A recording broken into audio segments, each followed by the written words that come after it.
Hello West Side. Today's tutorial is to teach you how to find books on the non-fiction shelves in our library and any library that uses the Dewey Decimal System. As I'm sure you know, the non-fiction section mostly consists of informational books about things like animals, plants, history, geography, cooking, art, and pretty much anything else you can think of. Since there are so many different topics, they had to come up with some kind of system to organize them all and make it so anyone could find the books that they need when there are thousands of books to search through.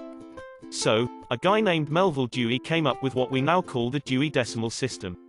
If you'll notice in the picture, that small label on the spine of the book gives an example of the way that the books are labeled so that we can find them.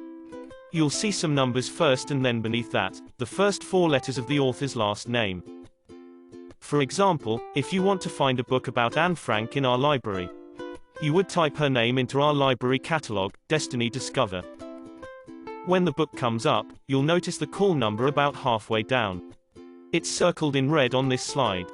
940.53, and the letters A, N, N, E, underneath. This is what you would look for on the white label on the spine of the book. Reference books follow the same rules, but they have R, E, F, above the numbers.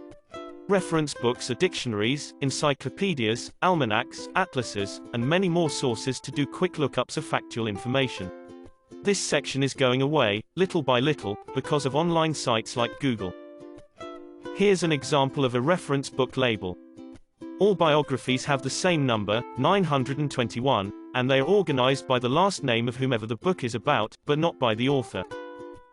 Here's an example of a label that would be on a biography about George Washington.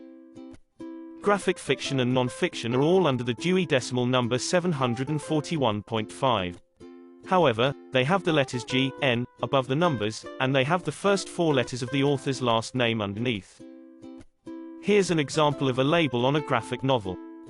Give it a try the next time you're in our library, or in the public library. See if you can find a book in the Dewey Decimal System on your own. Good luck.